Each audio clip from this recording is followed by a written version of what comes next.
Kamala Harris for the people. That was her message when the vice president took the stage at the Democratic National Convention tonight to accept her party's nomination.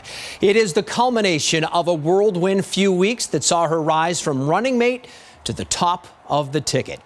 And Massachusetts was well represented during this final night of the DNC. 3 of our state's leaders addressing the nation. Thank you for staying up with us. I'm David Wade. This was an historic night for the Democratic Party and for America. For the first time ever, a woman of color formally accepted a major party's nomination for president. WBZ's political analyst John Keller joins us now. And John, the magnitude of the moment certainly not lost on her. No, definitely not, David. And in a concise, forcefully delivered acceptance speech, Harris delivered a candid preview of what promises to be a scorched earth campaign to keep Donald Trump away from the White House.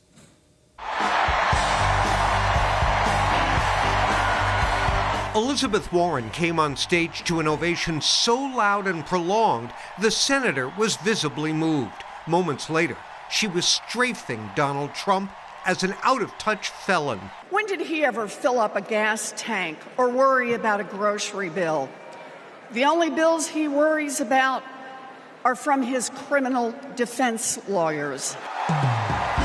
Governor Maura Healey's reception was less effusive, but she scored with a story about Harris asking a little girl in Boston what she liked best about her basketball camp.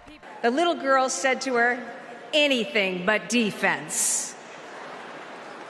Kamala put her hand on her shoulder and replied, "Me too. I love offense." What about us? And after all the speeches and songs were finished, I accept your nomination to be President of the United States of America. Harris talked about her life and values and expressed an optimistic vision of the future. Our nation with this election has a precious, fleeting opportunity to move past the bitterness, cynicism, and divisive battles of the past, a chance to chart a new way forward. But she also bluntly contrasted that optimism with a dark picture of a second Trump term. In many ways, Donald Trump is an unserious man. But the consequences of putting Donald Trump back in the White House are extremely serious. Consider the power he will have, especially after the United States Supreme Court just ruled that he would be immune from criminal prosecution. Just imagine Donald Trump with no guardrails, and how he would use the immense powers of the presidency of the United States, not to improve your life, not to strengthen our national security, but to serve the only client he has ever had, himself. All right, so John Keller joining me now. And John, I think I asked you this question after Trump's acceptance speech.